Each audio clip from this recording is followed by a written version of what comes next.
भारत के चाल से मचा बवाल, चीन अमेरिका हुए दंग। भारत ने पलटा पासा। भारत के इस बड़े फैसले से बांग्लादेश पर हुआ सबसे बड़ा खुलासा। अमेरिका और चीन के मंसूबों पर पानी फेरा। बांग्लादेश के नए बादशाह को देखकर पाकिस्तान के चेहरे पर 12 बजे अमेरिका और चीन की आंखों में क्यों खटक रही थी। शेख हसीना भारत में सुपर पावर की सारी अकड़ तोड़ी। जो आंकड़े सामने निकल कर आ रहे हैं, उसको देखने के बाद क्या बांग्लादेश जैसी स्थिति भारत में भी बन सकती है? क्या हिंदू और मुसलमान एक दूसरे के सामने आ जाएंगे?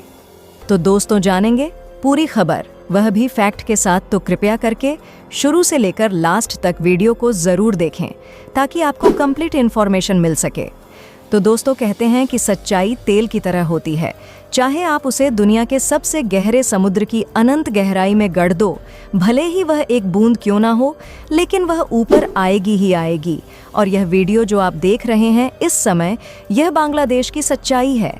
यही वह लोग हैं जिन्होंने बांग्लादेश के अंदर ताकता पलट करवाया है। और जो लोग नहीं जानते यह कौन है, तो उन्हें बता दूं कि दरअसल यह इस्लामी बांग्लादेश का चीफ है, जो अपने प्रमुखों के साथ बैठकर अब से कुछ ही मिनट पहले प्रेस कॉन्फ्रेंस कर रहा था।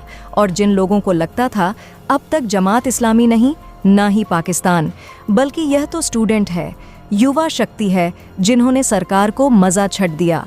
उन्हें ज़रा जानकारी दे दूं कि अब से 1.5 महीने पहले यह स्टूडेंट का प्रोटेस्ट स्टार्ट हुआ था। लेकिन 1.5 महीने पहले जिन्होंने शुरू किया था वह जमात-ए-इस्लामी इस संगठन के स्टूडेंट बैंक के लोग थे। जी हाँ, उन्होंने ही इस पूरे के पूरे माहौल को खड़ा किया, शेख हसीना के खिलाफ, और इस प्रोटेस्ट को आगे चलाया। यहाँ तक कि अब से 1 हफ्ता पहले सरकार ने छात्रों की सारी मांगें मान ली थीं कि हम सारा का सारा आरक्षण हटा लेंगे। ऐसा प्रावधान लेकर आएंगे संसद में कि आगे से जो आरक्षण है वह कोई भी नहीं लग पाएगा। यानी कि कठोर कानून बनाने को तैयार थे। लेकिन तब भी जमात-ए-इस्लामी ने इस आंदोलन को ठंडा नहीं पड़ने दिया। लगातार इसे आगे बढ़ते गए। शेख हसीना के तख्ता पलट पर ही आकर रुके, बल्कि लगातार हिंदू मंदिरों को टारगेट बनाया जा रहा है। जो हिंदू नेता थे शेख हसीना की पार्टी से जुड़े हुए, उन्हें मार भी जा रहा है। लिटरेरी अल्पसंख्यकों के खिलाफ बांग्लादेश में इस समय नरसंहार से काम नहीं हो रहा। इन सबका करता धरता है जमात-ए-इस्लामी संगठन। जो लोग इसका इतिहास नहीं जानते, ज़रा इतिहास जान लीजिए, तब आप समझ जाएंगे कि आखिर यह संगठन है क्या। दोस्तों, पूरी खबर क्या है जानेंगे इस वीडियो में। लेकिन उससे पहले भारत द्वारा चीन, अमेरिका और पाकिस्तान जैसे देशों को सबक सिखाने के लिए इस वीडियो पर एक लाइक तो बनता है। फटाफट वीडियो को लाइक कर दीजिए। 1971 की जंग के दौरान पाकिस्तान की सेवा ने इस संगठन को खूब समर्थन दिया था। एक तरीके से इसकी नींव डाली ताकि जमात-ए-इस्लामी बांग्लादेश के लोगों के अंदर इस्लाम की भावना को जगाकर पाकिस्तान सुना के प्रति समर्थन जुटे और लोगों के अंदर ये बात फैलाए कि अगर आप पाकिस्तान के साथ हो तो फिर आप इस्लाम के साथ हो, लेकिन अगर आप बांग्लादेश को आज़ाद करने की मांग करते हो तो आप इस्लाम के साथ नहीं हो, आप काफिरों के साथ हो। ये इसका पूरा प्रोपेगेंडा था। और तब से लेकर आज तक ये संगठन पूरी तरीके से पाकिस्तान द्वारा समर्थित है, पाकिस्तान द्वारा पंडित है। और इसलिए आप समझ जाओगे इसके पीछे खेल किसका है। अब से कुछ ही मिनट पहले अंतरिम सरकार बनाने की मांग करी है और साथ ही यह भी कहा है कि जो बांग्लादेश की सेवा है वह पार्लियामेंट को डिसॉल्व कर दे, यानी ख़त्म कर दे। फिलहाल के लिए और फ्रेश इलेक्शन करवाए। ज़रा इमेजिन कीजिए बांग्लादेश ने क्या किया। पिछले कुछ घंटे में पूरी तरीके से जमात इस्लामी की स्क्रिप्ट पर चल रहे हैं। बांग्लादेश के प्रधानमंत्री को सत्ता से उतरकर भगा दिया गया है और जैसा कि जमात इस्लामी ने मांग करी थी, इंटर्म सरकार बना दी गई है। और इतना ही नहीं, पार्लियामेंट भी डिसॉल्व कर दिया गया है और अब फ्रेश इलेक्शन हो सकते हैं कुछ महीनों के बाद।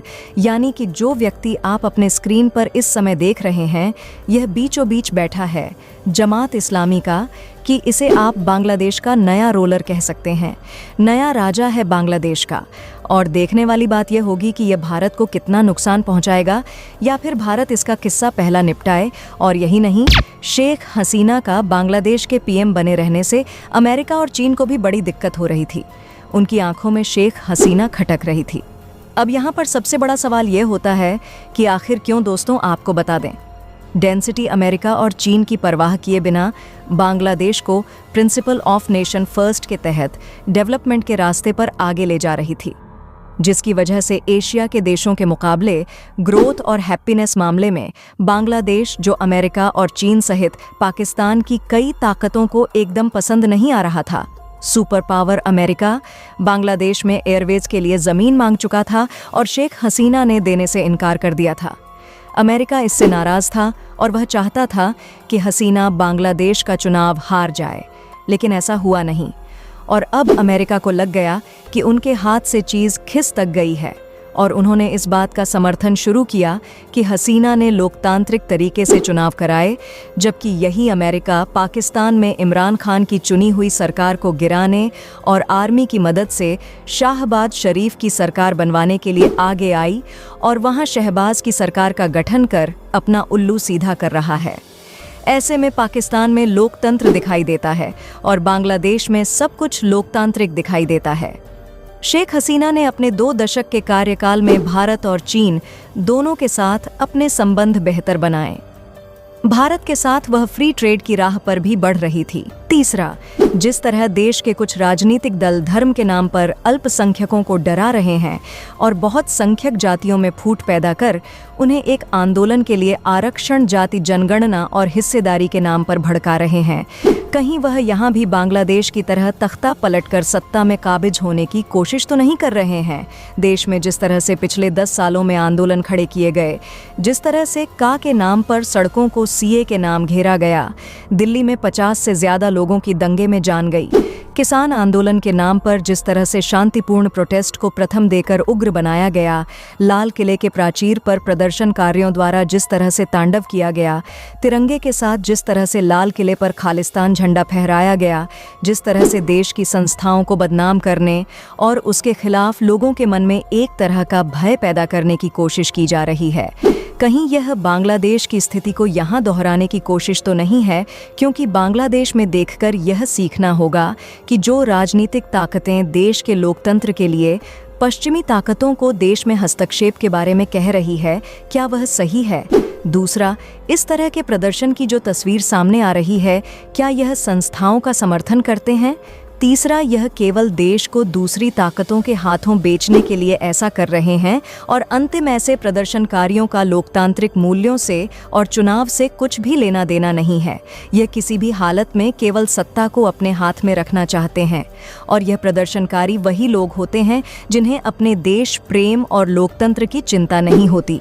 दंगे, फसाद और पत्थरबाजी या किसी भी मैटर क्या सॉल्यूशन नहीं होता है। अतः हमें एकजुट होकर रहना चाहिए और इंसानियत का प्रचार विश्व में करना चाहिए। तो दोस्तों, इसके बारे में आपका क्या कहना है? कमेंट बॉक्स में ज़रूर बताइएगा। तो मिलते हैं आपको नेक्स्ट वीडियो में एक और बेहतरीन मटर के साथ। तब तक के लिए जय हिंद, जय भारत।